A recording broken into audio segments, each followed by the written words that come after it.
Hey everyone, hope everyone is doing good and welcome to Let's Learn.net web development for today's session. I'm quite excited to actually see what we have in store. So if you are joining us from wherever you are, just make sure to actually put it on the chat and let us know where you're joining from. We would love to hear from you guys and make sure to ask your questions to our presenters for the day. And I'm pretty excited to actually see what we have in store around web development within .NET. So I'm pretty sure that you guys have pressing questions around this. I'm hoping that you guys are going to be able to enjoy the session to its utmost best. So what I have today is actually with Gomolemo and Lebogang Madise. I am joining from South Africa, and they are joining also from South Africa. So we have a full house of South Africa, just making sure that you guys are well taken care of with learning .NET and web development within .NET. So I'm a cloud advocate at Microsoft, focusing on the Power Platform. I have my own .NET background from my uni days, but I'll also allow Gomolemo and Lebogang to actually introduce themselves. Gomolemo? Yeah, sure. I hope everyone can hear me. Just have to do the mute and unmute test.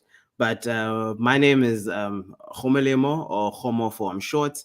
I'm a cloud advocate here at Microsoft, focusing on the Power Platform. But I do have a keen interest in .NET, and I have a background in .NET as well. And I like to bring that with me, including where I work now. And I'm really excited to be showing you how you can get started building with .NET as well. Today, I am co-hosting with my colleague Lebogang. Hey, Homo, and hello, everyone. Thank you so much for joining us. And thanks for having me here, Gomolemo. So I look forward to doing this learning path on .NET web development, especially because my my traditional background is software dev as well as normal web dev using frameworks and pure HTML, CSS, and JavaScript. However, I'm keen on looking at the approach the .NET way and what makes it unique when we say we're doing web development on .NET. Perfect. And I see from the chat, we have a bunch of people from all over the world.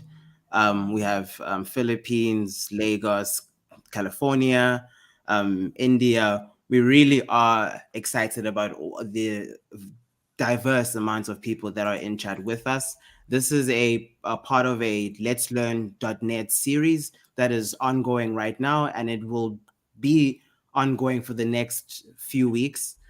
We will share a link to the rest of those sessions later on. So if you don't have time to watch this stream in its entirety, you can come back to it later because we are going to be posting it on the channel as well. Or you could just join one of the other sessions too.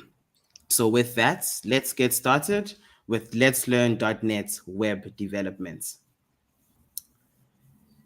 I just wanted to highlight before anything else the two Learn modules that we will be focusing on.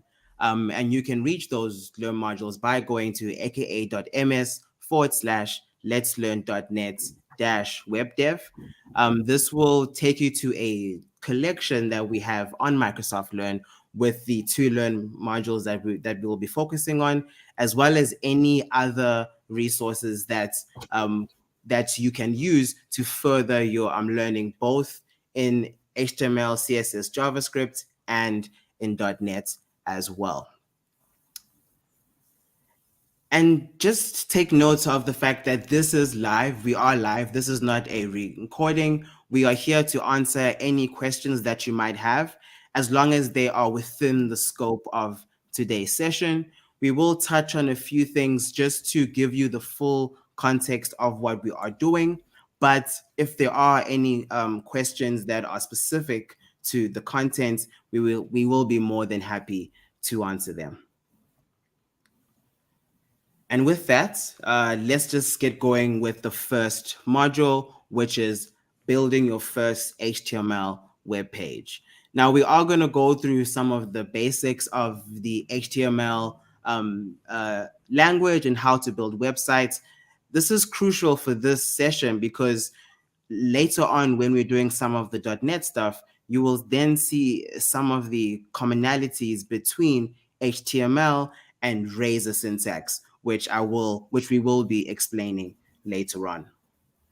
Some of the prerequisites that we have, very, very simply, we want you to have a basic understanding or basic knowledge of basic computer terminology. So that's things like just normal things that we would encounter every day, nothing too basic, because we will be doing everything from the ground up. And then we have our learning objectives. Lebo, do you want to highlight some of those?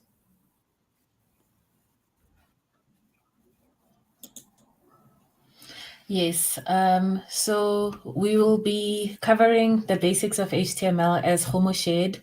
We will be sticking to HTML, although mentioning bits on CSS and JavaScript. So if you are new to web development, this is definitely for you. And from a coding tool perspective, we will be using Visual Studio Code online, and we will share how you can access that to yourself. And from a demo perspective, we will show you how you can create your first basic HTML page. That is correct, which actually brings us into the agenda that we have, which is just an expansion of those learning objectives. So we'll have a bit of a intro into this specific module. Remember, we have 2 of those, and then we're going to understand some of the terms that we have as well. And then we're going to go into a bit of a exercise, right? We're going to actually build out a very simple web page, and then we'll do a bit of a knowledge check just to see how we are in terms of what we have learned. And then we will summarize and move on to the next module. So the first part is the introduction. And this is basically, we're going to be discussing why we build websites or why a website is even needed, right? So we know that websites are used for many types of purposes. You can create storefronts, allowing a company to sell products. You can build a social media or a social network website, which allows you to connect with people from all over the world, or just a basic informational site that tells users about the purpose of your business. The point here is that we use websites almost every day, and each one serves its own specific purpose. Even if a website is built within the same industry, the purpose of that website, the use of that website can differ vastly between different companies. So in our case, and the overarching theme that we're going to do for this module is that we're going to be building a personal resume website, a website that houses our own resume so that we can share that with the world. So, but before we get to that, let's just speak about some of the terminology that we use when it comes to HTML and building websites. Lebo?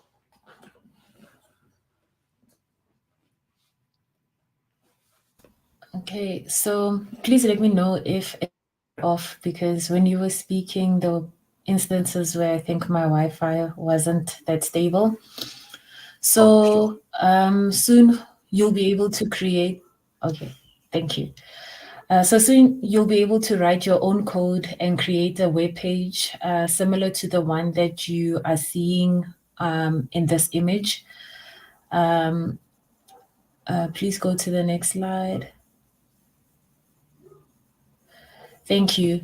So a lot of people who are new to web development might be asking themselves, what's the difference between a web page and a website? So you can think of a web page as like pages in a book, right? And a website as the entire book. So with web pages, they are built using HTML. So sometimes some people will use the term HTML pages, and they form the single screen that displays the actual information. And then the website would be the entire set of the pages. Next slide, Homo. So when you are creating a web page, you will most likely make use of 3 specific languages. HTML, and the expanded name for HTML is Hypertext Markup Language, as well as CSS, and the expanded name for that is Cascading Style Sheets and JavaScript. Yeah, no, that is true. And for the purpose of this specific module, like I said earlier on, is we will be touching more so on the HTML aspect, a bit on the CSS, just so you can understand some of that syntax, but not too much on JavaScript. So again, if you have questions, just be mindful about the scope of the session that we have.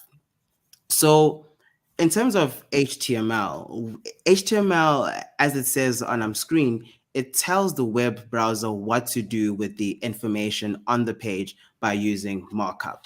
The full name of HTML is Hypertext Markup Language, which is a language that interacts with the browser to display text. And I'm saying text, but it's not just text. It can be any form of media. It can be other websites inside of your web page, anything that you wish.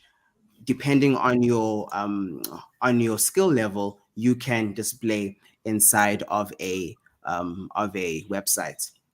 And HTML comprises of tags and elements, and I'll just be discussing briefly what are the differences between tags and what are the differences between elements. And in this case, we have a HTML element on screen. So we have the strong tag, which creates a element. And why I am using these words interchangeably, it's important to understand the key differences. The words that you see inside of the 2 angle brackets, we have the word strong. This is a tag. So we have 2 tags on screen. We have a opening tag as well as a closing tag. And you'll see a subtle difference between the 2. The closing tag has that slash or that forward slash at the end of the element to signify that this is the closing tag. And then inside tags, you have text. You can have a link, an image, anything that you want to have in there. But in this case, we have text, right? And it says this is bold text. And the reason why we are so forthcoming with that is that strong is an HTML tag that allows you to create bold text or to make your text bold. There are so many different elements, there are so many different tags, and we will be discussing some of those tags. But this is the building blocks of what makes a HTML web page. And then we have CSS. Homo. Yes. So sorry to interrupt. I just wanted to mention one thing. Do you mind just going back to the previous slide? So for other people, as you mentioned, it's actually a reserved tag in the HTML language, hence the different color as compared to the string in between, you know. So that's one thing you'll be seeing as you are creating these HTML pages or CSS or JavaScript pages.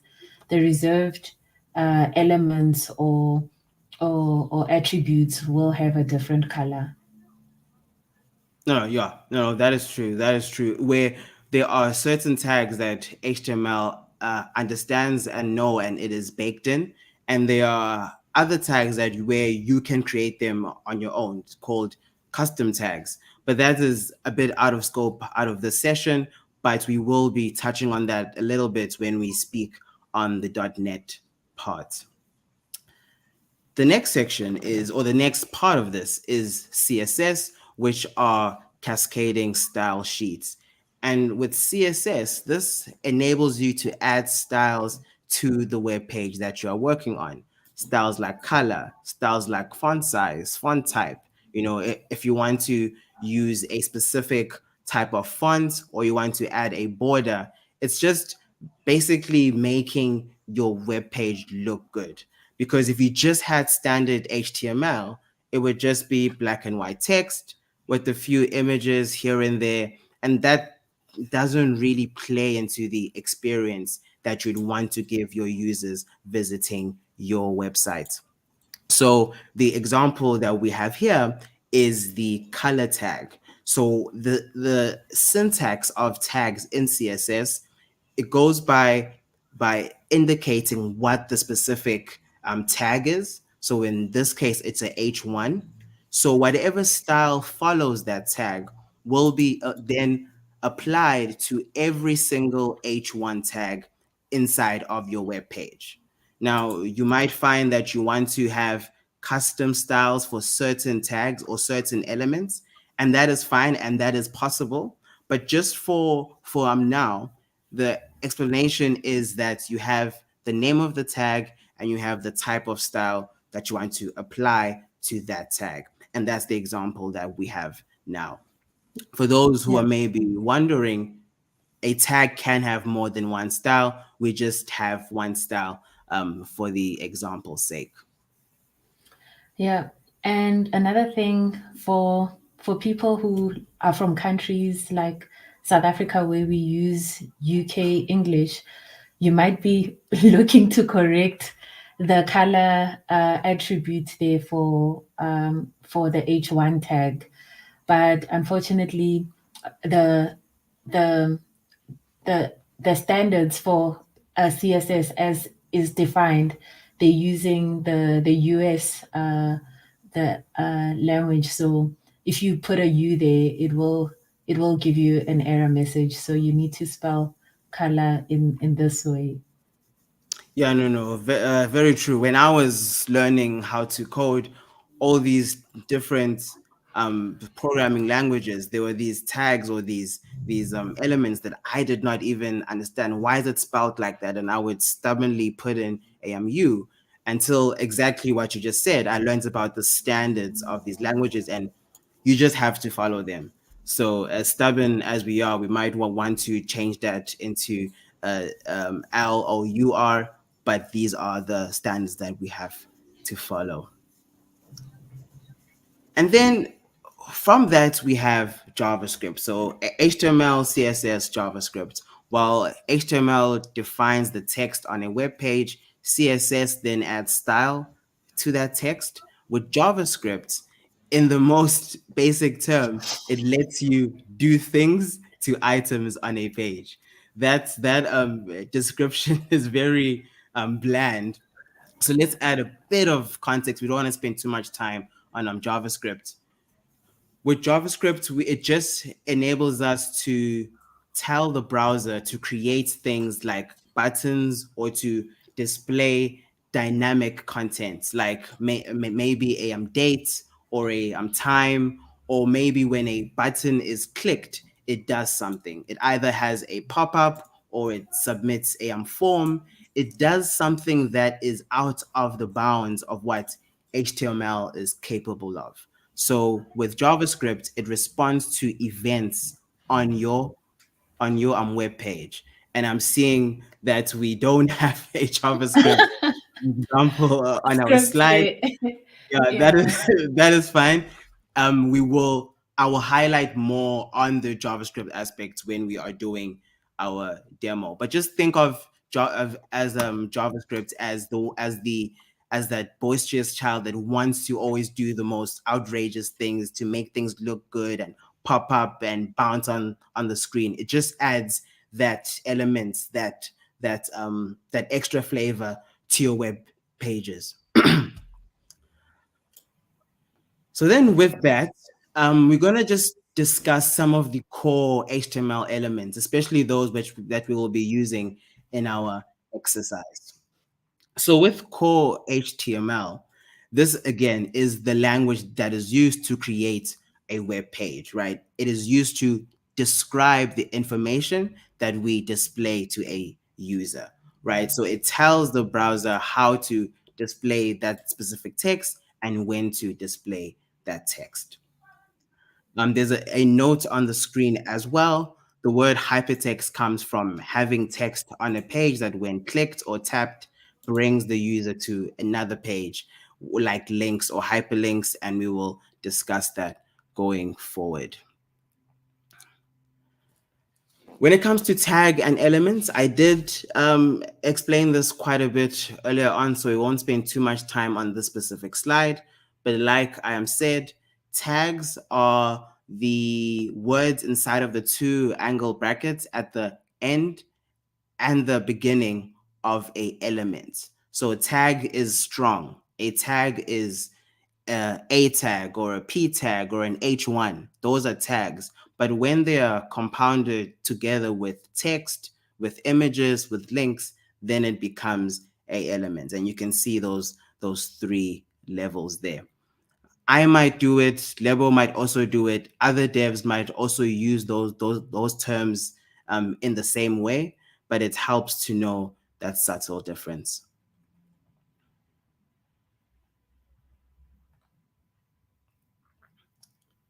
So again, learning how to use tags, there are many tags, and we can't include them all on this slide deck. It will take up the whole slide deck. As you learn, you will start to be familiar with some of the tags that you will use mostly when creating your HTML page. And again, like I mentioned earlier on, there's options to create custom tags, and some of those custom tags are embedded in certain frameworks, like the one that we'll be using later on. So you'll get to see exactly what I mean by those subtle differences. And then we're going to be talking about lists, links, and any other tags that we use inside of HTML to build up that web page. Lebo, do you want to talk about hyperlinks? And we can just interchange between these. Yes. So perhaps before I kick off with hyperlinks, I want to just bring up a comment by, I think it was Space Shot, who said that it's very hard to describe JavaScript when you are new and learning how a page is described and styled with HTML and CSS. So how I try and remember JavaScript would be, with HTML, you would be building like the body of your page, right? Your button, everything, and placing it everywhere, adding color with your CSS. And now you would need those buttons to work. And that's what JavaScript enables you to do. So it enables you to write functions for those buttons so that they are actionable. Previously, if you don't know JavaScript, you could still hypothetically achieve the same result using hyperlinks, you know? So although it's not the best practice, I can imagine someone putting a link on a button simply because they want to navigate someone from one page to another, which is still possible with hyperlinks. So hyperlinks, or just links, allow a user to navigate to other things.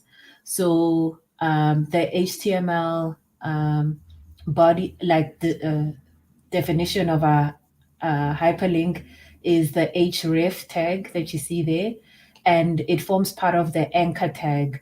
So if you look at the line of code that we have now on the screen, the anchor code is you open it with an A, and then you say href, which is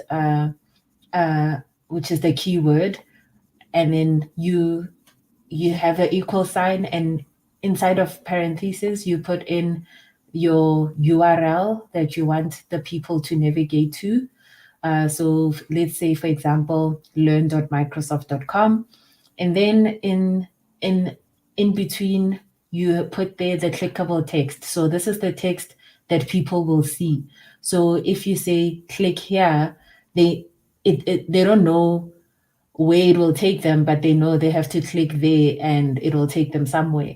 So normally when I have a hyperlink, I try and make the clickable text describe where the link is going to take the person who's going to use it.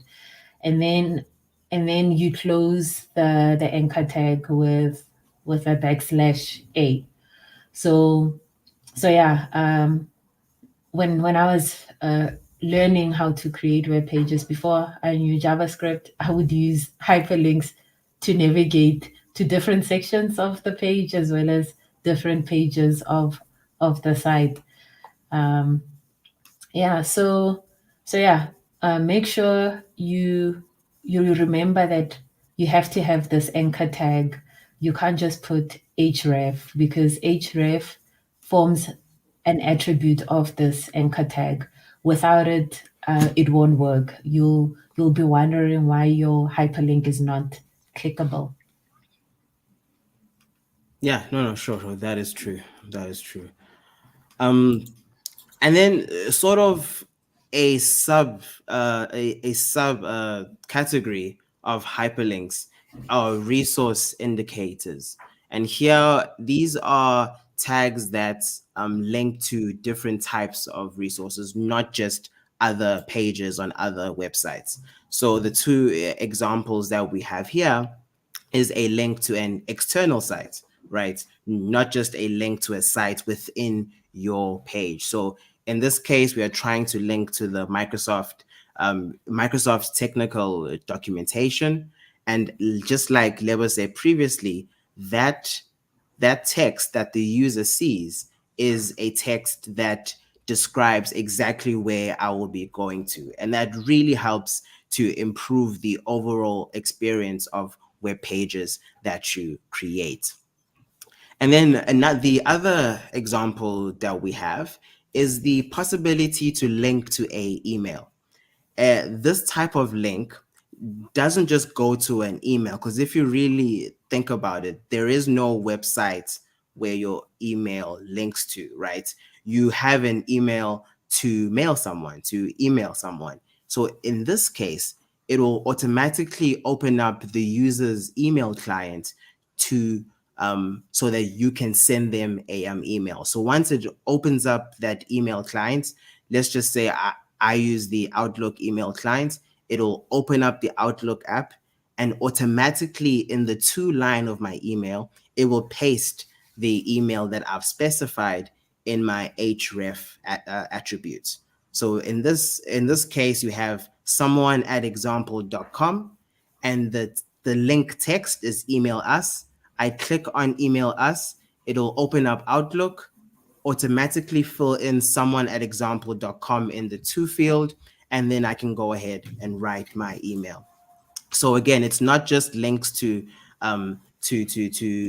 pages within your website. You can also link to things like external websites and to a email client as well.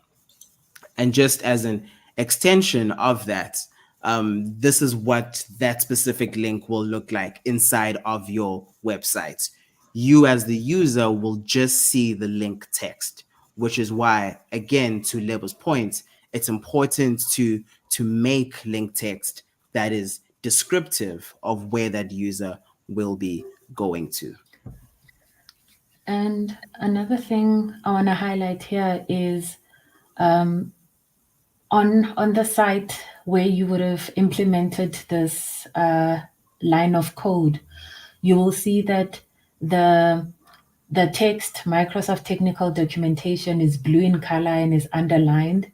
It actually indicates to your users of your website that that link is clickable.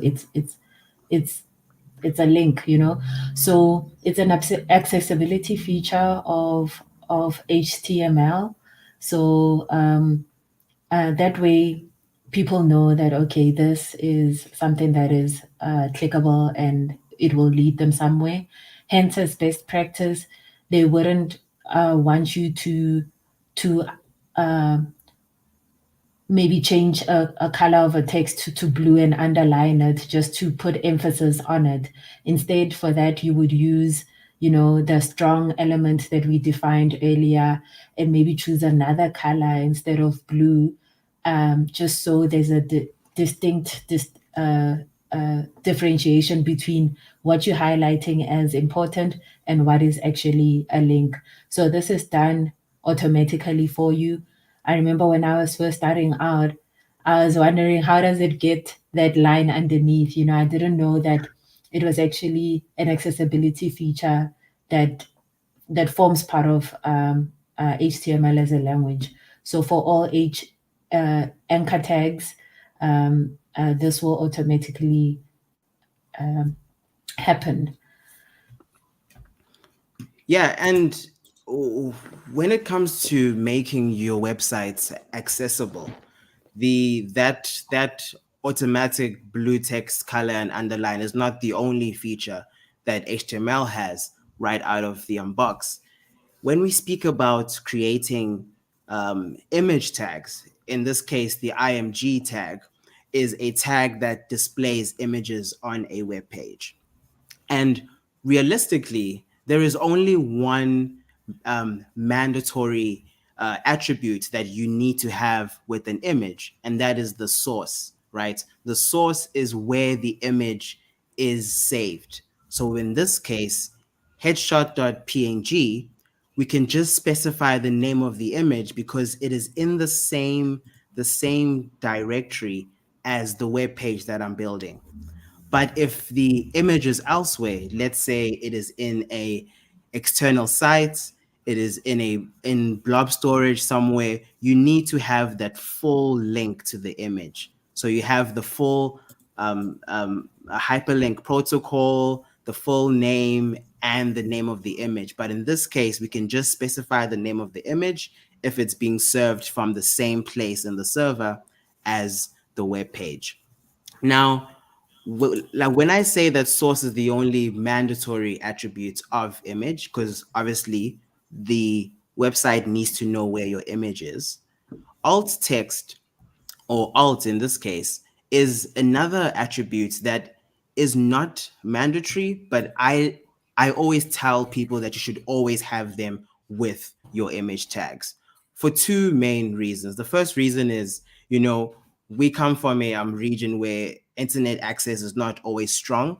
And if we are loading a web page with multiple images and some images just don't load, then the alt text is there to describe the image that should be there. So if the image is not loaded, it'll just have the alt text. And that helps us to understand the context of whatever image is in that place. Another reason why the alt text is very crucial is there are people who rely on page readers, web readers, software that reads text or websites to them. Obviously, these types of softwares can't read images. So when it gets to that image in a web page, it's able to then read the alt text so that that person who relies on that, maybe someone who can't see or other types of issues that they have with navigating websites, they are able to understand what image is there. So when it comes to image tags, make sure that you use both the source and the alt tag, and also make sure that your alt text is descriptive, not this these simple descriptions of whatever you're trying to have. You want to make sure that whoever needs that alt tag gets the full context. So, Homo, one other thing I wanted to mention is, I don't know if people who are watching have noticed that the image tag is one of the few tags that actually doesn't have a closing tag or a break, So it's because at the end of the day, it's an inline element, so it doesn't begin on a new line, so it doesn't even need a break. So don't at the end of your tag put a break there. So this one doesn't need a closing element. Oh yes, yeah, I am glad that you mentioned that with all things in nature and in programming as well, there are those exceptions like the image tag. As Lebo has said, it might or it really doesn't need a closing tag since it is inline. And with that, we're gonna discuss two more elements before we actually start building a web page, and those are lists. So you will frequently come into contact with websites that have lists. In this case, we are talking about an unordered list. And the code on the left hand side is how you create an unordered list. Now, an unordered list, it sort of signifies the existence of a ordered list, but we will come into that a bit later on. In an unordered list, it's just a list of items that you create with no specific order. There's no like level of importance. It's just a tag that allows you to create a list. And obviously, when you visit websites, you can't see the code. So the way to identify whether or not you're looking at a ordered list or an unordered list is the bullet points that you will see. Because it's unordered, there's no order, you will see bullet points. So you will tell the difference if you're a coder and you're looking at the actual code, the tag is UL. UL is unordered list, and then that's how you create an unordered list in HTML. And then each item is a list item, and then that's what the different LIs mean. So if you have a new list item, you create a new LI element for each item. In the same way, we have ordered lists. And in this case, the HTML is slightly different because we have OL, which stands for ordered list. And you'll see on the rendered side is that it doesn't render as bullet points, it rather renders as numbers. So you can see the actual order of that list as well. And what's crazy, And if oh, I was gonna ask a funny question, but one that even today I'm like, if at the end of the day, having an unordered list won't necessarily change the order of my list items because it will execute it as you top placed to it there. You bottom, know, first item will yeah. always be second and third there. Why would anyone want an unordered list I if think it's just function really.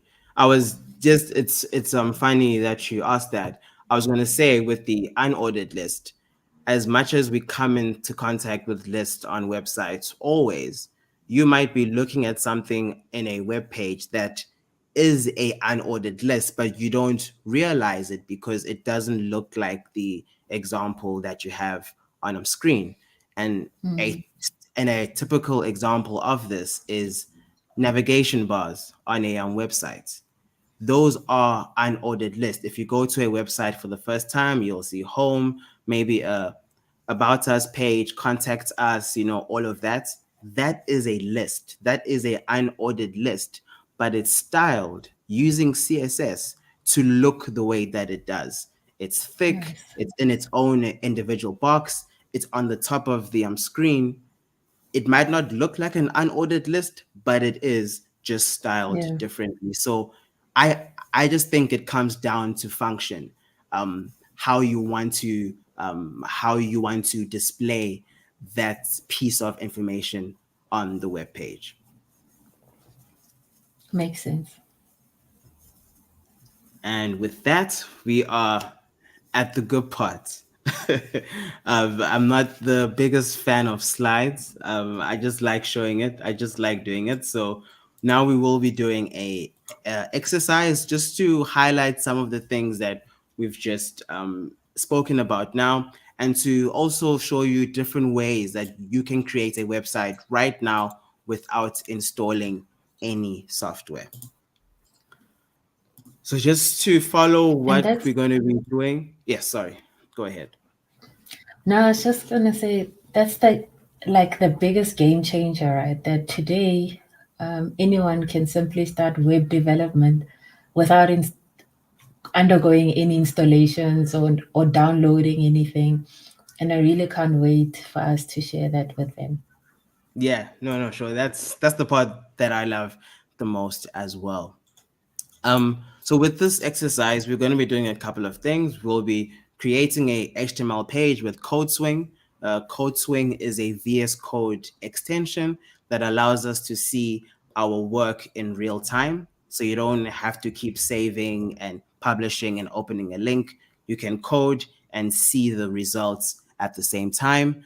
We're going to be adding various HTML tags, elements to our web page, and just touching very briefly on CSS and JavaScript, and then we will review that code later on. Please feel free to ask any questions that you might have if you're not sure about anything that we will be doing.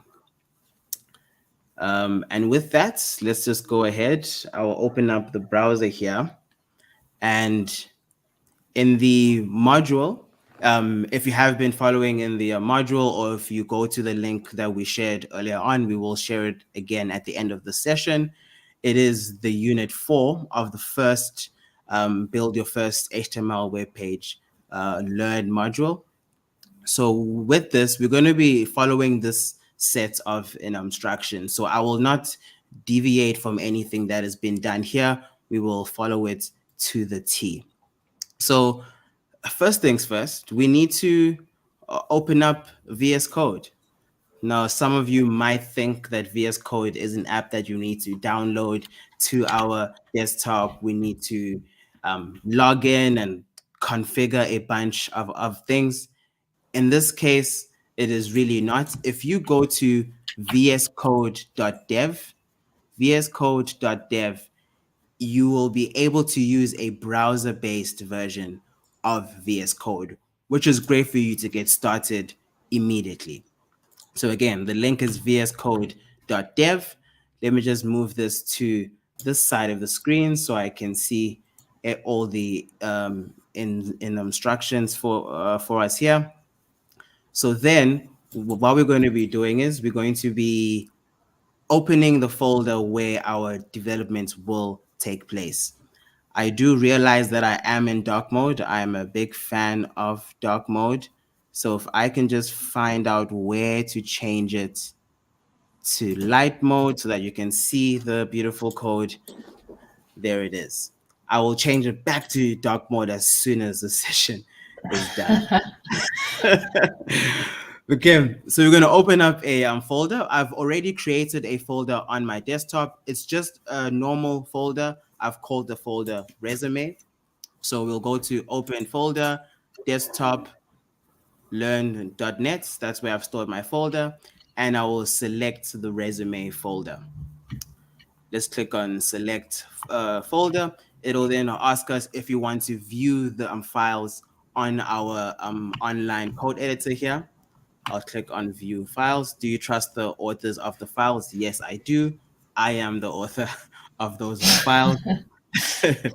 So let's click on yes there. And you'll see that there is one item in this folder, and that's just the image of me. And I will explain why that is later as well. So now I have the folder open. The next thing is to install the CodeSwing extension. So in our extension box here, we're going to click on this. And what we can do is we'll just search for CodeSwing. And then that should bring us to this extension over here. And then we'll just click install. Again, CodeSwing is the extension that enables us to view our HTML work in real time. That install So was can I very, ask, yes. seeing that you didn't log into VS Code, it just runs, and now you are installing the extension. Does it mean each time you open vscode.dev, you're gonna need to install the CodeSwing extension, or if you log in, then that will be automatically be made available to you. Yeah, I think it is best to log in so that all of your themes, your previous extensions that you have will always come with you wherever you use vscode.dev. For this, I just didn't log in, but that is a very, very, very good point. And to your question, yes, every time I go to VS Code, I would have to install all those additional extensions if I don't log in. Cool. So we got the code swing extension done. And then now what we're going to do is we're going to be opening a terminal or a command palette. So Control Shift P. This also works in the local version of VS Code. And what we're going to be doing now is we're going to be searching for code swing. So we'll just type in code swing and we're going to click on new swing in directory.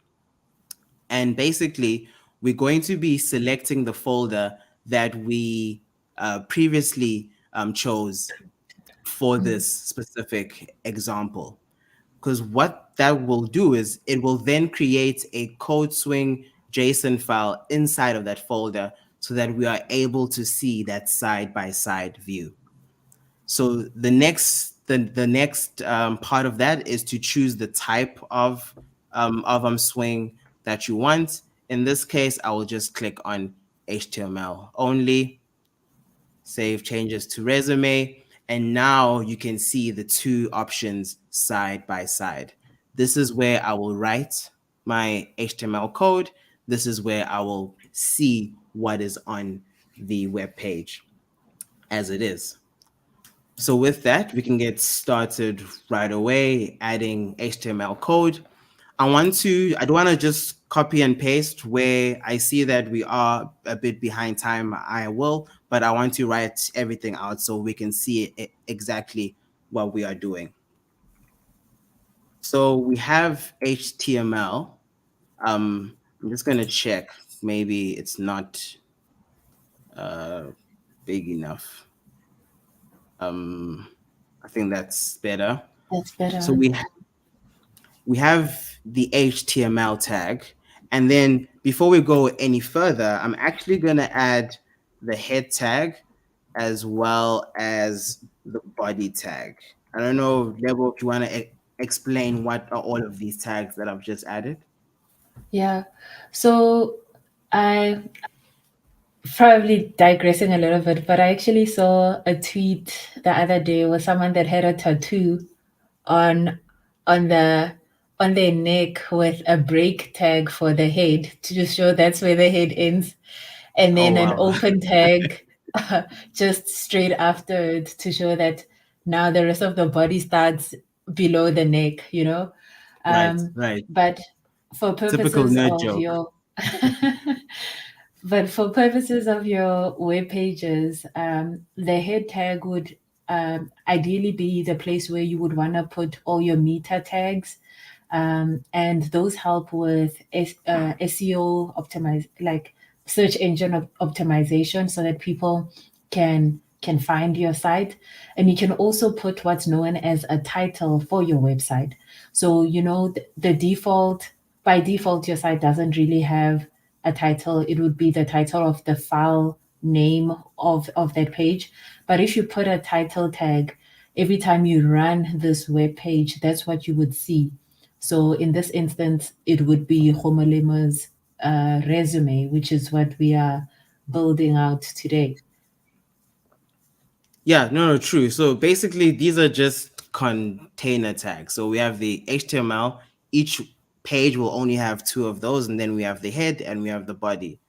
Everything in the head we don't see physically, but they help in the background. Like Lebo was saying, all the metadata and all of that used for SEO, and then everything that we want to see or we want to show to our user all goes in the body tags, which we will be starting now. I think the first tag we'll do is an H1 tag. An H1 tag, I will just have my full name there. And again, I have a habit of putting spaces. So the H1 tag is part of the header groups of tags. So H1 is the largest header, and then H6 is the smallest header. And for comparison, maybe what I can do is I can just paste this 3 times and then have an H3 there, and then change this to a H6. So you can see the difference in sizing, and you can just make up the difference between the two there. So if you want to bring attention to certain parts of your website, it's very good to use an H1 tag in this instance. And as to the point that we mentioned earlier, since this is in the body tag, we can finally see that preview on our swing on the right hand side. So before you maybe carry on, I just want to comment on one of the questions that are in the chat. So someone asked, how can they get to this new swing directory? So John, this would be after installing your code swing extension, and then searching, like once that extension is installed. Yeah. Homo, do you mind just showing that again? So you click on extensions, you search So for this code is, swing. Yeah. yeah. And then once that is in, what you'll do is in VS Code, you'll open up the command palette. So that's Yeah. that's Control Shift P, and then code swing, new swing in directory. Once you click on that, it will then force you to open up a folder where you want to save that specific code swing. Cool. Yeah. Thank you. Awesome. So again, I have those H1 tags ready, and then I'm just gonna copy and paste these again for time's sake. What I've done is I've done, I think, 2 things here. I've added additional headings into our website using the H2 tag. So H2 is slightly smaller than H1, as you can see in our visual swing here. And then I've done something that is in the body tag, but is not visible in our swing. And the reason for that is I've added a comment. And these comments, they do a number of things, but the main thing is it helps you to document and explain what you are doing. So if I could add in a comments and say, this is the title of my web page, or in this method, I am bringing in data from the database and displaying it on the web page. It helps you to keep track of what you have done. Or in this case, we are adding these comments so that later on we know that, okay, over here I'm going to add my email. Over here I'm going to add my links to my social media, and so on. Right? So just as a visual indicator for you, so that you can come back and do what you need to do. So it's mindful to note that when creating comments, they will not show up in the web page as well.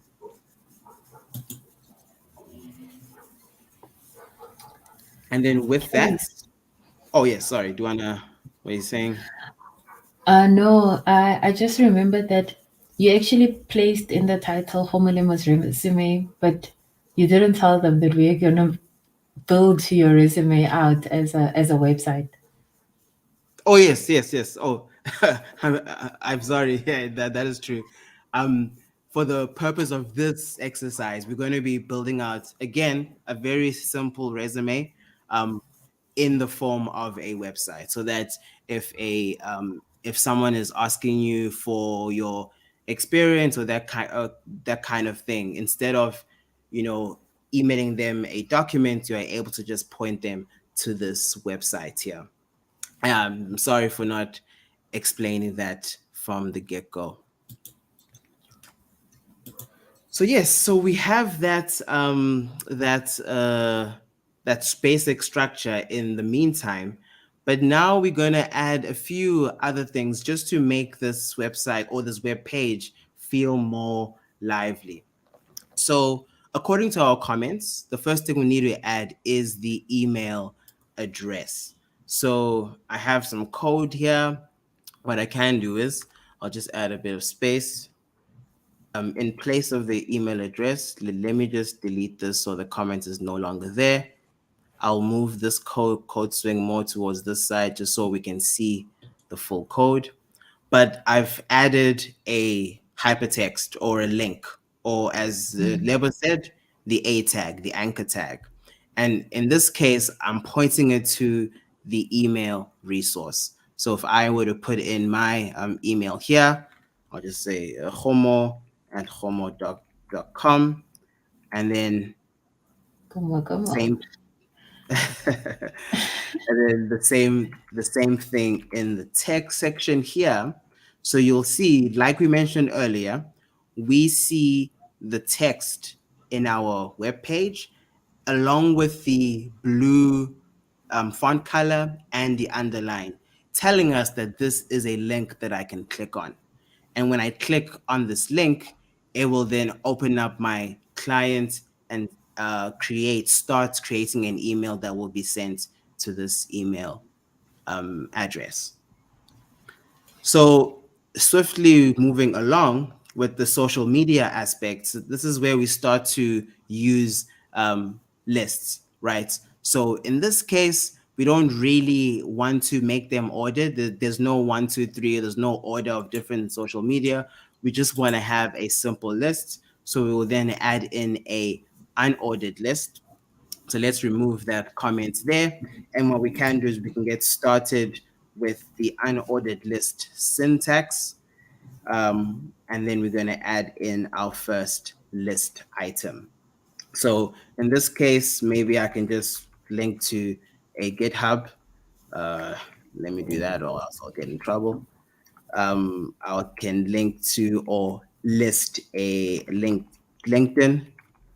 And then I can list, let's say, Twitter. Oops, getting a bit ahead of myself there. Twitter. Now, it is working as you see. However, in this case, social media, a list of social media does not make sense if I can't actually go to that social media. So what's nice about HTML is that you can sort of merge elements together to form one thing. So in this case, we have an unordered list, and we want each of those items to become a link. So what we can do, I'll just copy that first case. What we can do is we can just, inside of the list item, let's move this right back. Inside of the list item, we can then have a anchor tag or an A tag there. Let's get rid of this. We can have an A tag there with the hypertext reference going to a specific website. So that's two elements working as one to sort of get a result where I can link to an external site. So this link would then be able to link to GitHub. And then we can do the same thing for LinkedIn and the same thing for Twitter. Right. Anything else, Lebo, with the links? Yeah, well, not necessarily the links, but the anchor tag that you have there with regards to your email. Since this is your resume, normally you would want to tell someone, hey, contact me on, so maybe having those words before the actual email address. I'm very pedantic about the little things. So I was just waiting for you to finish for me to tell you to fix that. No, this is actually great. It's funny that we just spoke on this aspect, but I'm not putting it into practice. So thank you for calling me out on that. And I think for this, a simple workaround would just be contact me on, right? Just adding that text before, or we could Yes. add other tags. Yeah. Yeah. So whilst this works and it doesn't break, right? If you are going to style your resume in future, you might want, maybe a custom paragraph tag, so a P tag there, so that there's uniformity in your website. Yeah, and then yeah, and then close it at the end. Yeah, no, Cool no, stuff. that is great. Yeah. Yeah.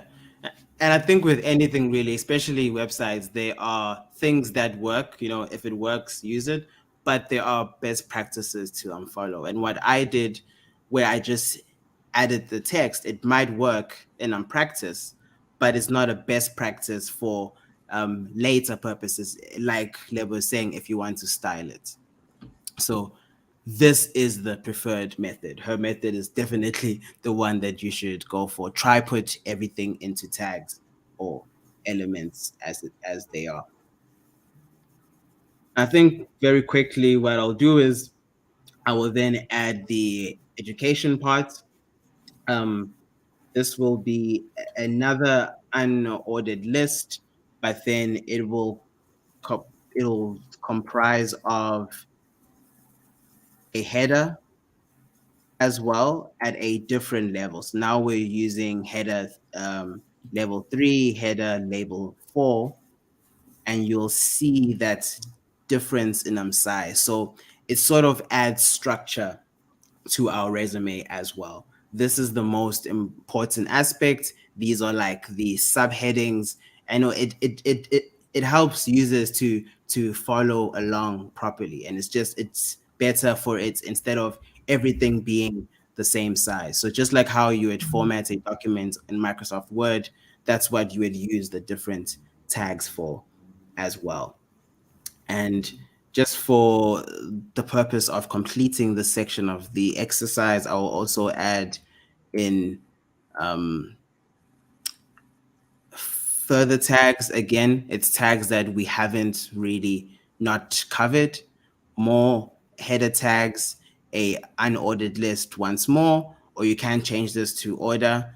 And we have the same thing repeating here as well. Yeah. So yes, So, sorry. so from my perspective, normally with accomplishments, I do prefer them being ordered, especially because usually you would put them like chronologically, like maybe working from the most recent accomplishments backwards, So unless if you have too many, then you wouldn't want a ordered list. But if you pick like the few that you want to highlight, sometimes actually unordered is better. Yeah, but the actual content should be in ordered form so that it's easy for people to follow. Yeah. And so I have a question, right?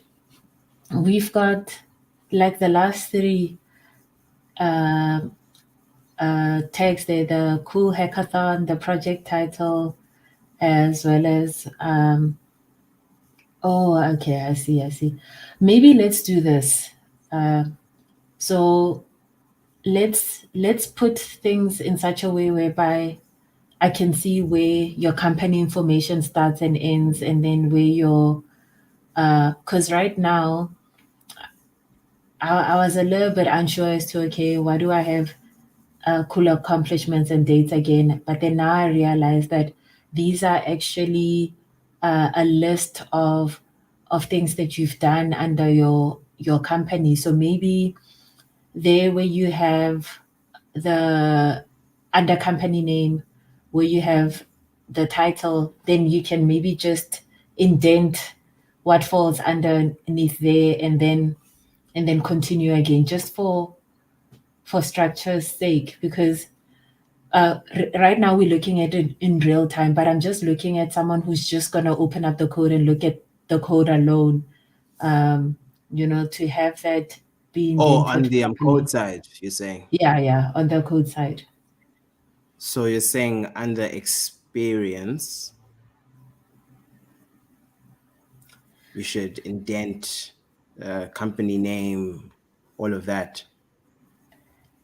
Yeah, because then, Okay. Yeah, it makes uh, sense just for a readability point of view. yeah, and I would also even add a comment under the last closing tag of the unordered list to say end of experience, because remember, depending on who you're sending your resume to, right? Um, if it's just to apply for a job, they'll look at what we have there on CodeSwing. But if it's to show off your web dev skills, then they'll Yeah. look at the left hand side of things. And that also needs to be readable, and it's little formatting things like just using tabs and spaces that helps, and adding appropriate comments that you're going to leave there, so the end Mhm. of experience ends there. And even with education, end of education, you would end that with a comment, Yeah. um, Yeah. so that one day, if you wanna just change a specific section of your code, you know exactly where to go. Or if you're gonna give it to someone else as a template to reuse, then the comments will definitely guide them as to, okay, this section starts here and ends there. No, no, true, true. That is a good point that I did overlook, is that you should use comments to structure your code just as much as you would structure the actual rendered web page. For that very same reason, if I give this to someone else, they might not understand what exactly is going on in that aspect. So yeah, no, that is true. That is true. So with the HTML part of things, that is all we wanted to cover. But we just wanted to just quickly touch on some of the CSS and JavaScript aspects as well. Very, very, very quickly though, because we don't want to spend too much time. Um, when it comes to the image that I had earlier on, let me just bring this out a bit. I'm gonna just remove my email. We can add that in later. But again, the image tag, I'm gonna just use the image tag to bring in a image source. And again, I can just reference the actual name of the image. Okay, it's a very big picture. It's overwhelming. I'm gonna make it small just now. Um, but like I said, when it comes to your source, in this case, I can just reference the name of the picture because it lives in the same directory as my other files, right? But if it's in an external source on another website, or it's in blob storage or something, you would need to have the full URL of that image. But then, just as important as the source is the alt tag. It's very important to have a alt tag as well to describe this image. So in this case, I could say um, an image of Gomolemo smiling at the camera, wearing a blue top, right? Be as descriptive as possible. You want that experience for people using web reader tools as well. But now with this image, like I said, it's quite big. It doesn't really fit, the website quite well. What we can do is, let me just, Remember I see an issue. it's Yes. you missing Yeah. the greater than sign. Yeah. End Yeah. tag. Yeah. Very. My mind is rushing quite a bit there, but yes, thank you for that. So now with this image, we want to add like certain styles, right? We want to make it smaller, maybe add a border, make it look good. And that's where CSS comes in. So with CSS, in the directory of our folder, I don't have to create new files inside of the folder on my desktop. I can just do it straight from this web-based version of VS Code, and it will save to my desktop. So I'll just have a new file. I'll just call this file styles.css, right? Styles.css, it opens it up for us. So in this case, we have let me quickly go here. We have a image. So in the style, I'll just reference image. In this case, we have one image, so I'll just use the image tag for examples case. And then we have opening and closing brackets. And then what I can do is, I think the first thing that I can do is maybe I can specify the width of the image to be 300 pixels, right? And you might note that the picture is not getting smaller. Or maybe if I use a smaller number, no, it's not doing much. And that's because Yeah. while the styles CSS page exists, the HTML page does not know of its existence. You need to reference it inside of the HTML. I don't know, Lebo. Do you want to remind me where I would put that? Would it be in the So body, head, in the head, in the in the head? head. Yeah. And the reason for that is, again, you are referencing external links, external resources that are not important for the user to see. It's more in the backend. So that's why the head is the most appropriate space here. So we'll use link, not a tag. We'll use the link tag for external resources for the website. And then the first thing is to have um, the href, the reference. So we're going to call in the name of the CSS page. Then the next part that we want to have is the rel. Rel stands for the relation or the relationship of this page. And in this page is a style sheet so that it knows exactly what we want to do. And with that reference, you see automatically that we have indeed changed the style of our image. And again, if you want to go wild with this, we can do so many other things like let's say, what can we put? Maybe border. We can add a border that's 3 pixels thickness in terms of thickness. And then we can say we want it to be dotted. And then we can say maybe we want it Now to you're be. showing off. No, I'm just. I just want to know like the types of things you can do with Yeah. CSS. Yeah, and you know what, and it's good to know some of these. You won't always know these styles firsthand, but the more you learn, the more you will get to understand. And a nice one that I like to use that again might be a bit showing off is the border radius tool that I think is quite nice. It brings a certain level of it makes it look professional. But yeah, that's the CSS aspect. And then very, very quickly, not spending too much time, is the JavaScript aspect. So I'm going to use a tag that we haven't really used, which is the button HTML tag.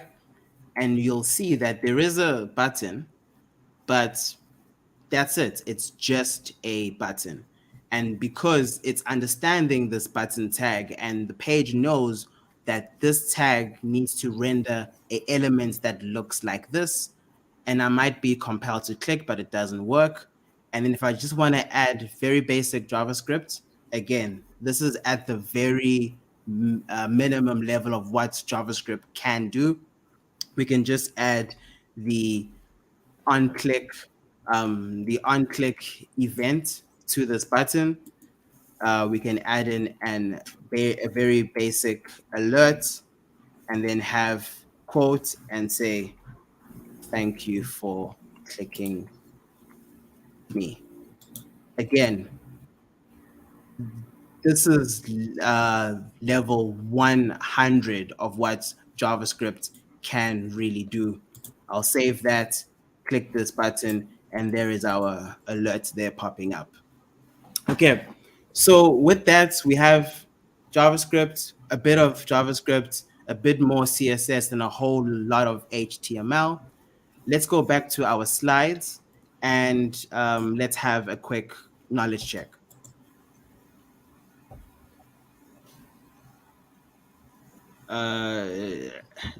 Lebo, I'm going to be testing you, or Yeah. do you want to test me? I actually want to test our audience because I see they're very engaging. So we can try it with them. Sure. But if they're not fast enough, I'm more than happy to answer the questions to show that I was paying attention. So everyone, please scan the QR code and let's have a live vote. And yeah, so I wanna scan the QR code too, so I can see what they see. And then we can just put in the answers in the chat, just to Yes, speed things up yes, as well. yes. So first question is, the strong make me bold is an example of which of the following? Is it A, a tag, B, a script, or C, an element? So we're going to give you about 30 seconds to comment A, B, or C. Is strong, that is it a tag, an element, or a script? A, B, or C? So the only valid answers I'm accepting is A, B, or C. So we've got a couple of people saying A, and we've got one person saying C, and yeah. What do you say, Homo? Before I shout out the answer. Yeah, sure. I'm thinking the way the question is displayed here might confuse a few people, and that's totally fine. I am seeing two different answers in chat, where one Yeah, could be right, but there's one true answer, yeah. and that true answer is C. C.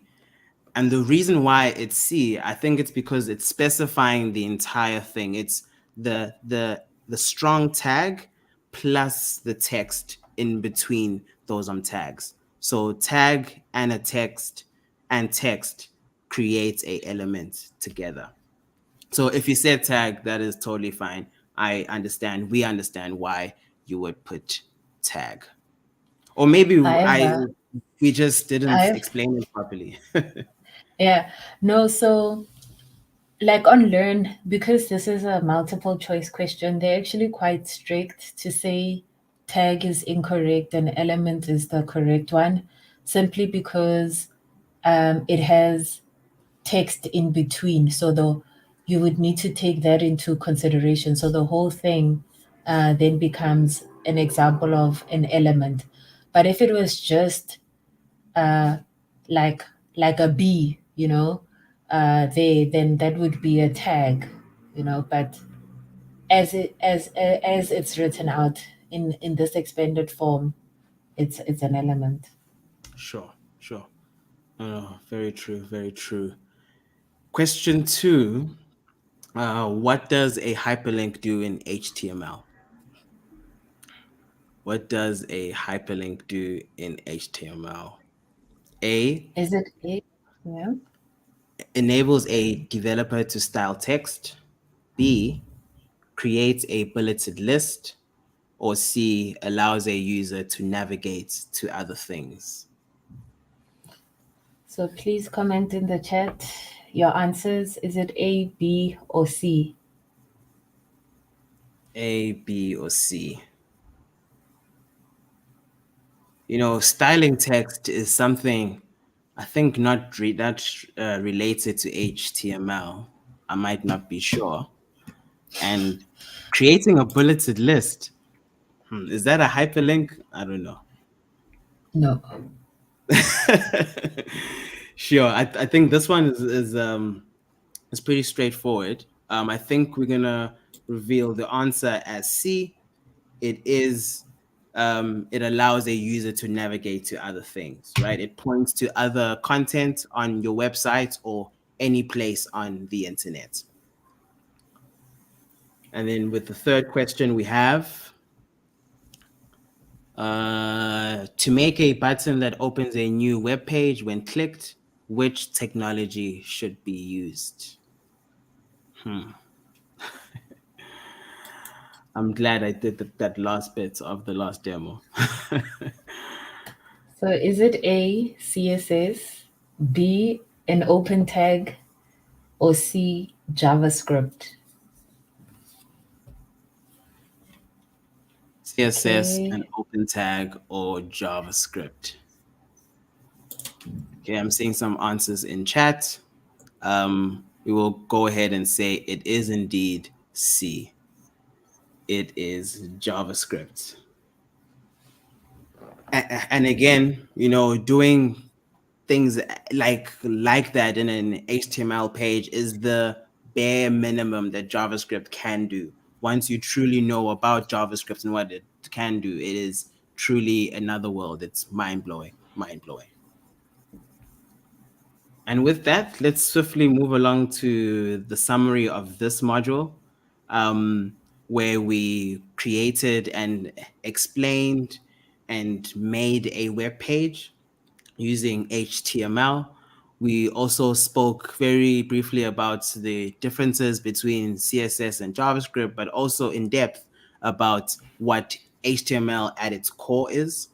We also explored some of those HTML tags and how they can display text on our web page as well. And then we went along and created our very first web page using the online web-based version of VS Code, vscode.dev. Quite an action-packed module. I think we should move on to the next.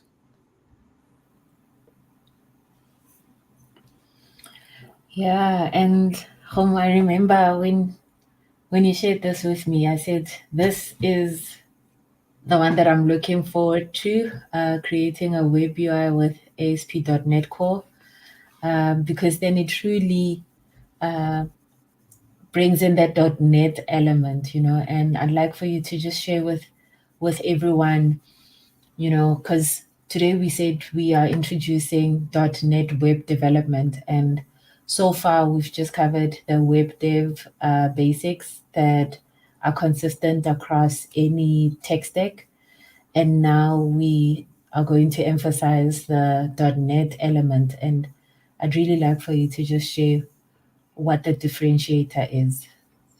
Sure, sure. With this, so the name of the module is creating web UI with ASP.NET Core. So it's not like the .NET of the backend. It's really about understanding how to work with UI elements inside of an ASP.NET Core web app. And the reason why we started with the HTML is that when you get to this part of the session, you'll then understand and see those common aspects between the two technologies. So for the agenda, we're just going to have a bit of an intro, and then we're going to understand when and why to use a Razor page. Again, a Razor page is the UI part or the view part of a ASP.NET Core web app, and exactly what they are and how to use them. Then we're going to understand tag helpers and page handlers. It is expected when working in a brand new framework like .NET, some of the out of the box tags for HTML are not as useful or don't cover the vast the vast type of work that we want to do with .NET. And that's why we're going to talk about tag helpers and these custom tags that are specific to .NET. Then we're going to have an exercise where we customize an existing project, we add a new Razor page, and we add a form using the various UI elements that we have spoken about. So the example scenario that we have for this part of the module is, suppose you're an employee of a pizza company named Contoso Pizza. Your manager has asked to develop a pizza inventory management page as a prerequisite for the company's internal admin website. So the app should be built in such a way that the view and data model concerns are separated. So pretty much it's an app that enables you to add different pizzas to our app, saved into a database, and then we will be really editing and making changes to the view or how that data is displayed to our users. So with our first section here, let's understand when and why we use a Razor page. And this is where we're going to learn exactly why we would choose this framework over the MVC framework that most of you might be familiar with. So the benefits of Razor pages specifically is that it is a page-centric programming language for building web UI, specifically in ASP.NET Core web apps.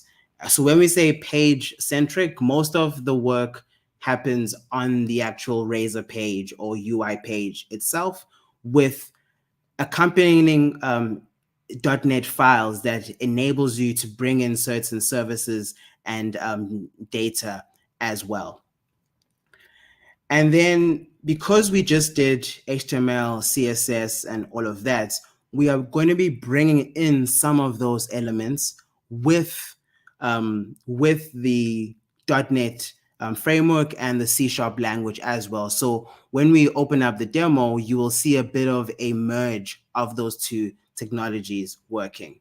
Lebo, is there anything else you want to add to this slide?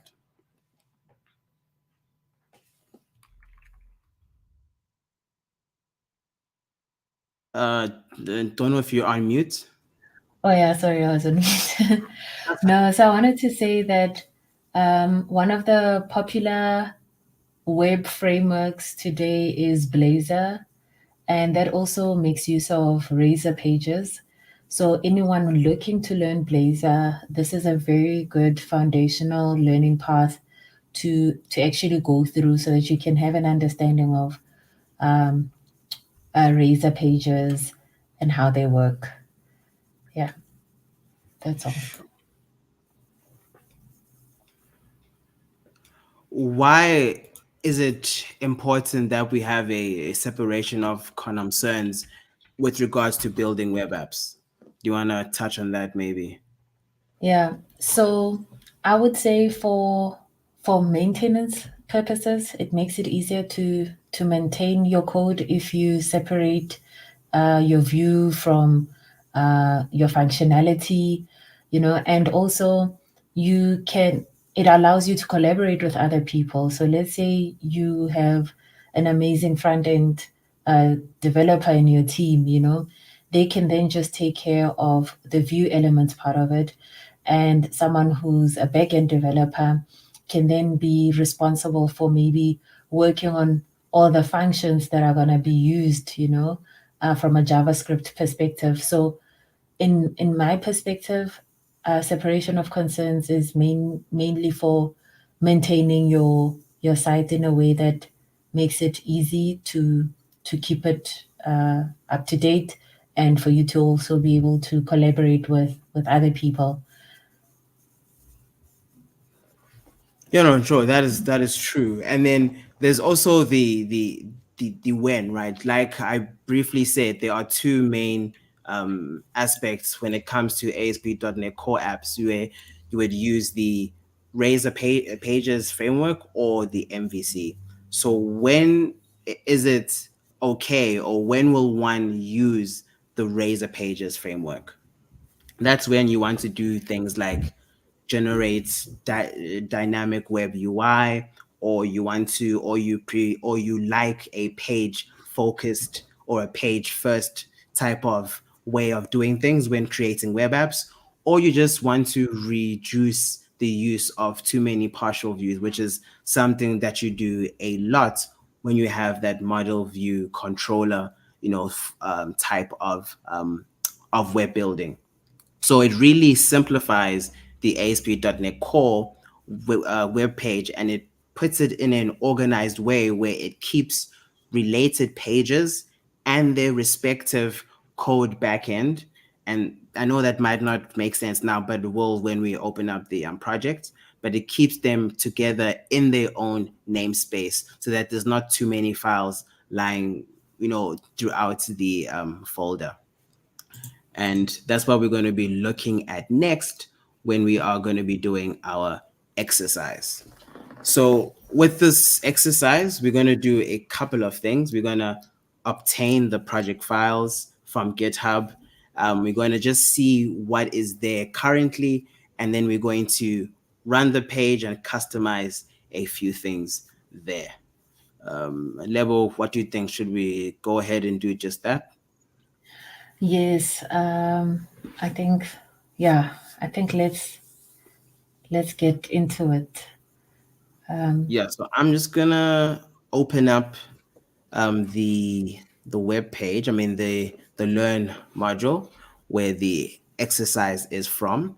And for those wondering, the link to the GitHub repo is inside of the learn module. So if you click on that, I already have it open, I think, but that's fine. Let me rather open it in a separate tab. I'll bring this side. So then this is the repo where our code lives. So we're gonna copy the code or clone the code, and then we're gonna use that code to customize it. Now, because it's on GitHub, we need to have our own copy or our own version of this. An easy way: go into your Visual Studio Code or VS Code, sorry, and clone the repo, or we can just do it inside of GitHub via the use of a code space. So a code space is GitHub's version of VS Code, where we can open up an instance of VS Code inside of GitHub specific to a project and edit the code right in that instance. And it's very cool. Again, if you're on the move, you just have a tablet with you. You don't have time to install all the extensions and tools that you need. You can just create a code space against that specific repo. So you create a code space here, this plus sign, but it takes a bit of time when you do. So I have a code space opened up here, which I will then click into there, and that will open up the code space. Now you might be wondering, why did I call it that? That was not me. I did not name GitHub does that for you. It creates very witty names for your code space. So yeah. So while that is creating, in on the other side, if you don't have a GitHub and you haven't logged in, like I said, you can just clone this project to your local drive there. So in that way, once it's cloned, you'll then open up a command shell, use the GitHub CLI tool to clone the project to a folder. Then you will jump or change into the directory of the actual project, and then use the code space dot to open up VS Code onto that project, and then you can get started going from then. So again, I'm taking the easy route, which is actually taking a bit of time. So hopefully that loads up just now. But in the meantime, maybe if you have some questions, maybe Lebo, you have anything you want to add? So someone just asked how can they get the repository. So I just want to share that. But then so far I have nothing to add. I just can't wait for you to get started because Same here. you promised Same us a pizza form, right? So here. looking Yeah, for. exactly. Plus, it's dinner time in South Africa, so it's coming in very handy. Very true. I Very wanna true. see this up and running. But also, And while this is loading, like I am said, this is a pre-made project. It's been built. There've been some services, some features added onto it. But if you were to create your own, there's different ways of doing that as well in .NET. The .NET new the command that you can use to create new projects, or in Visual Studio, the new file. That's a very simple way of creating projects as well. But again, what I'm doing now is just it enables us to edit projects very, very quickly, which I'm just gonna hit a refresh just so it can connect to my code space. Hopefully that opens up very soon. Maybe if you can have any more questions from the chat while we're waiting. Oh, there you go. Okay. It's up, it's I'm running. Let's just quickly dive into it now. So the basic structure of a .NET ASP.NET Core web app, especially the Razor Pages framework, is very simple, I would say. Let me just run this restore command because this is a brand new code space. I just need to restore a few dependencies, which again, you might run into the same issue if you yourself is also creating a code space. So seems to have restored it well. Let me hit a quick refresh. And once that refreshes, we should be back to where we are. Just determining a connection, and that should show up pretty soon since it was loaded previously. Coming. Let's actually just wait for that to load up. Again, this is a very big project, so it might take a bit more time. It's also internet that could be another factor to the long load time. It's like it knows that we're in a rush. It knows that we can't wait to get to this demo. So it's let me hit it one more time. Workspace does not exist. That is concerning. Definitely does. Definitely does. so I've got a way that's faster, less fancier. Do you wanna try it out, I mean, or is it? yeah, it's good now. Oh, there. Thank All right. Okay. Thank goodness. So I think the first thing we're going to do is let's just run the app to see what it is at the moment at its core. So what I'll do is I'm going to open up a terminal, but I'm going to right click on the Contoso Pizza project, right?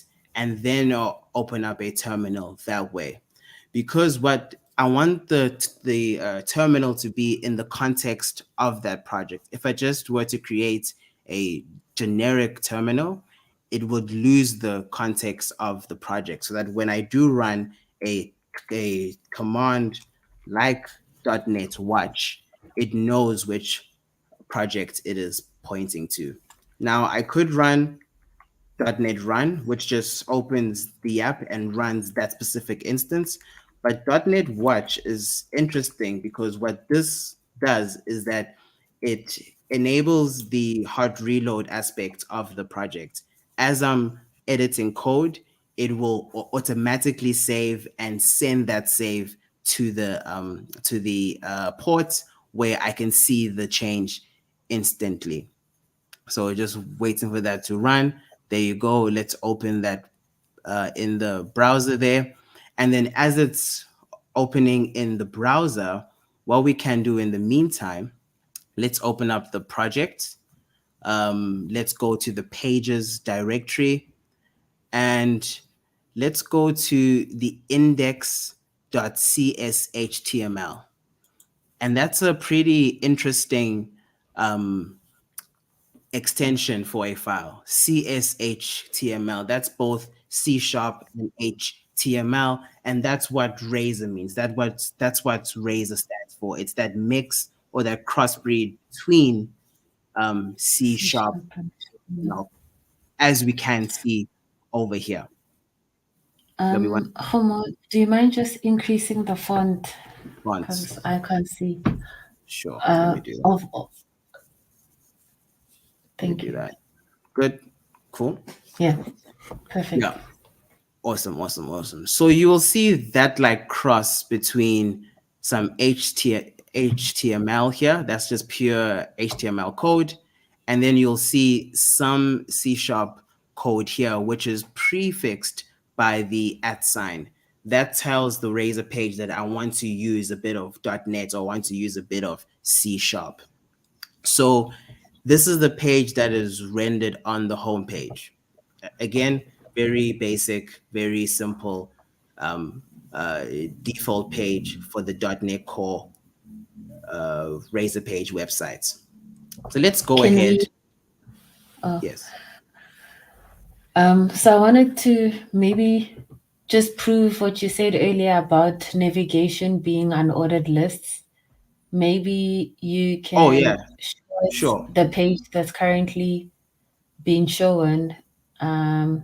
You know, because it has there at the top Contoso Pizza, home, and privacy, and maybe we could just have a look at the code to see what they used as well.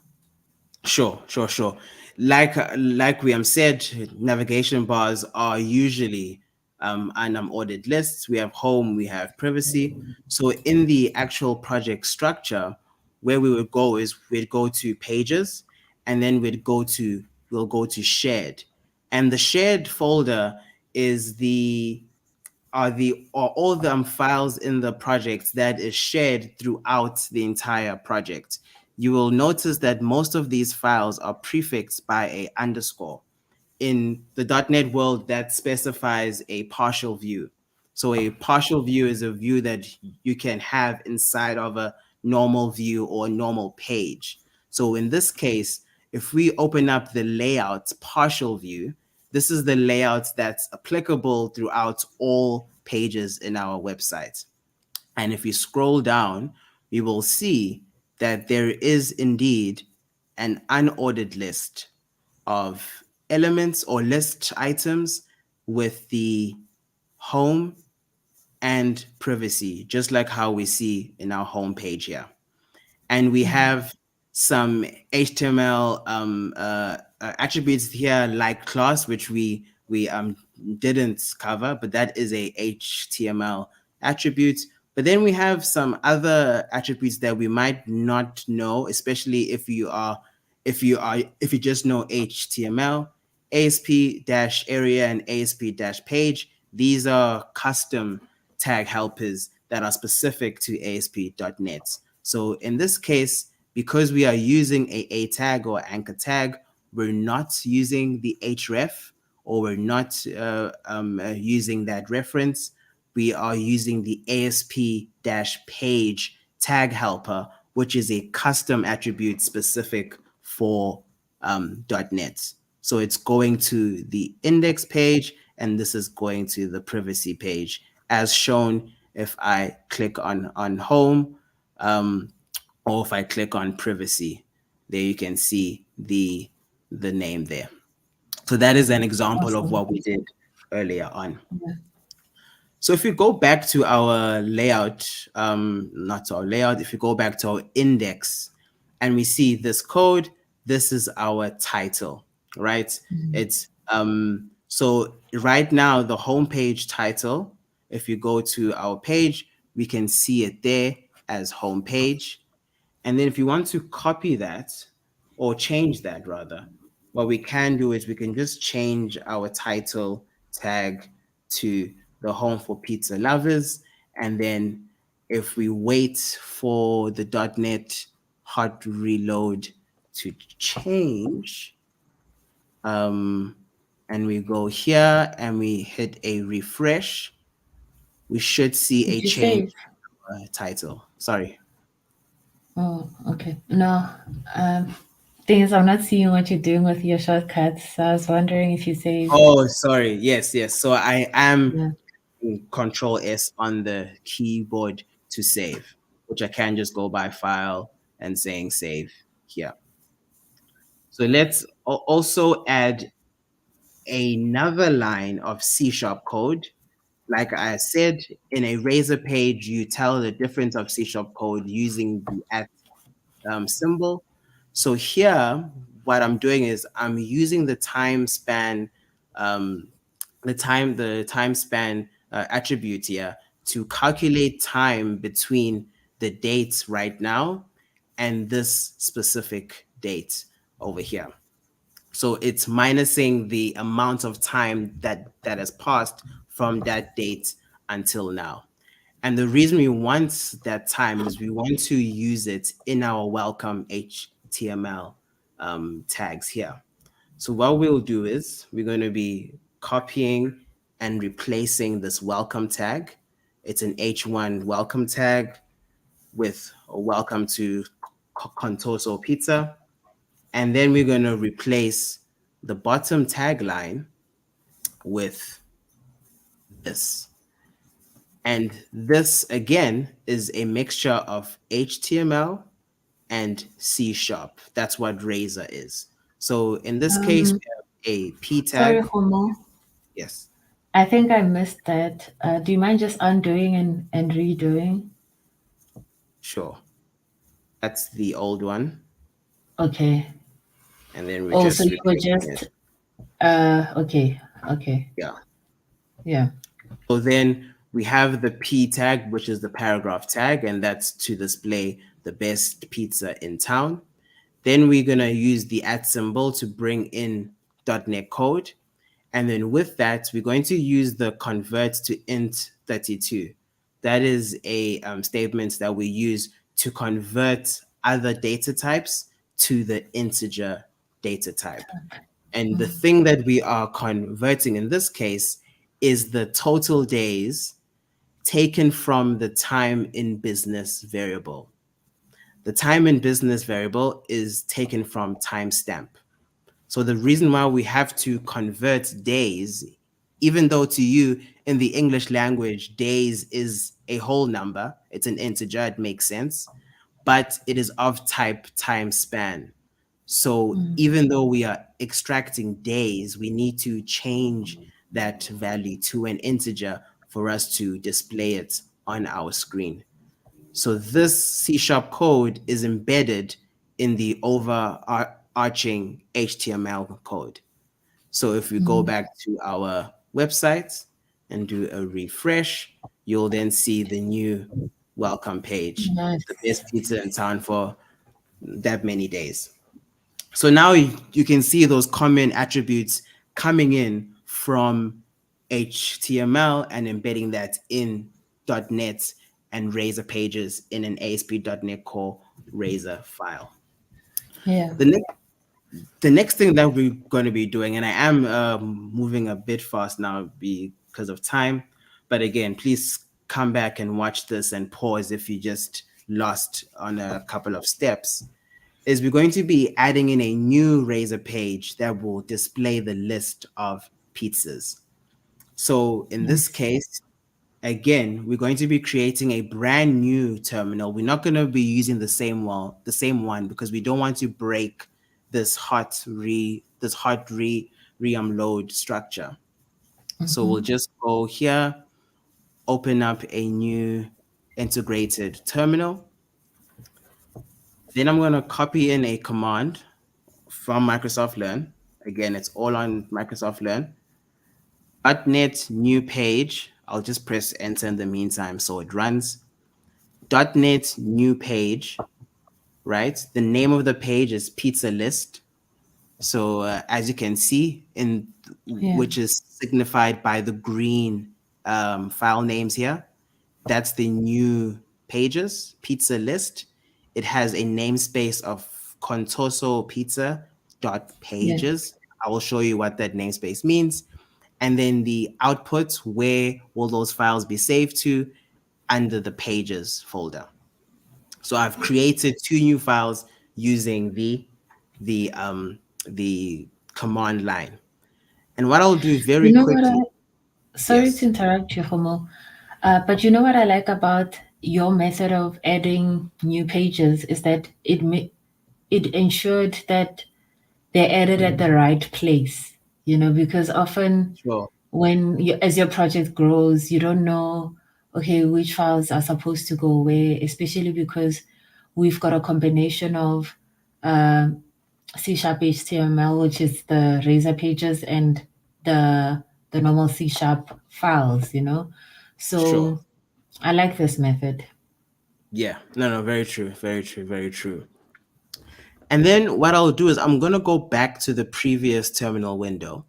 And because I've added new files, that might not register in the .NET Watch hot reload method that we have going on. We want to ensure that it understands that there are new files added to our project. So on my keyboard, I will then say Control R, and what that will do is that will refresh that .NET Watch method. You see it is now building, and then it will come to understand, it will come to know that there are brand new folders for us, so that those folders, those files can be added into the browser experience. But just because we have those pages, we haven't done anything with them yet. So let's go into them now. I'm going to very quickly just add in some new things. So again, we have a bare window here. First things first, we need to add a title to our page, just like how we did in HTML. Next thing, let's go ahead and add an H1 header. We want to bring attention to the fact that this is our pizza list, right? And then after that, we may want to see what this page looks like so far. However, it is not in our navigation yet. I mean, we can go to it via the URL, but we want to make sure that we do this properly. So that page that Lebo made me open up earlier on with the list, let's go ahead and add a brand new list item that gives way for our pizza list. So we have home, privacy, and then pizza list. Again, just save. We go back to our page. We refresh it to see the new list item. We click on pizza list, and there is our pizza list. Well, the header at the very least. So with that, let's go ahead and add the pizzas. And I think this will be the last item that we do before the end of time here. With the pizza list, we did not do this, but the developers have created a service called pizza service. This is a C# file that enables us to add and update pizzas with our database. Okay, services and how they work in that context is out of the scope for this session. But for this, we just have to know that there's a pizza service that allows us to do just that. However, we need to register or bring in that pizza service into the middleware of our application. So our program.cs file, this is where a bunch of things are happening. It enables us to use HTTPS. It'll try to redirect to that. static files, there's certain routing, all of these things. We won't cover them now. I will just go ahead and add in that pizza service. So now the application knows about the existence of the service. Once the application knows, we can go ahead and display the list of pizzas. Let's go back to our pizza list.cshtml.cs file. This is the file that is backing the cs.html file. Okay, so let's go ahead and add data to it. So again, very quickly, I'm going to add in some using statements. This allows visibility into the models and services folder of our project for this file. We'll go ahead and replace this method here. And basically what I've done is I've created a reference of that pizza service and added that dependency inside of the constructor. And then I am using the onGet page handler method to get a list of pizzas. That's all this is doing. And again, everything is explained in detail in the Learn module. Once we have that list in the data backend, we can then go back to our pizzas here. I'll copy this code from the module and just paste this very long piece of code. Before I quickly explain what that code does, let me go back to the view. Let's refresh it. Oops. Let's see what error we're running into. Or maybe we need to refresh our .NET Watch. Let's refresh the .NET Watch because we have changed a core file. We have changed a C# file. And we will be ending very soon. Let's go ahead and open this page. Let's go to pizza list. And we have pizzas. Right. This is a table formatted in HTML, but it uses C# elements to grab those data files from the pizza service. So as we can very quickly see, we have a table element and we have a T head, which specifies the header of our table, name, price, size, all of that. As you can see, the header there. Then we have a T body, which will obviously specify the body. And then we have a for each C# element, specified by this @sign. And that C# for each element allows us to iterate through all the instances in our database to bring in all those values. And again, you will see a mixture between the detail of the tables here together with the C# code, the pizza name, the price, the size, whether or not it is gluten-free, as well as a button, which is a form that has the delete button. Again, I'm going through this very quickly because of time, but that results in this table that we have here. So Razor Pages in a nutshell is a mixture of .NET C# code and HTML and CSS code to build web UI with ASP.NET Web Pages. And again, if we had a bit more time, we would then go on to create the form that would allow you to actually add new pizzas to this table that we have here. I'm just going to quickly show you, and it looks like that. Right? Again, everything is in the module that we were going through. I'm just going to quickly go back to that module now and just show you the resources before we carry on. These are the resources that we have that specify all of this that we have been talking about. And again, really sorry for rushing at the end. Lebo, I'm sure you have a lot to say. No, it was actually really good. I think what helped us be able to navigate is before you went fully fledged with the demo, you actually showed where the navigation pages are, how are they linked to the main one. Then when you added the pizza list, it made sense, one wasn't surprised as to, okay, how did it pop up there? What's happening? So you really did it very well. Thank you. It was good. Yeah, and I hope everyone else who's watching shares your same sentiments.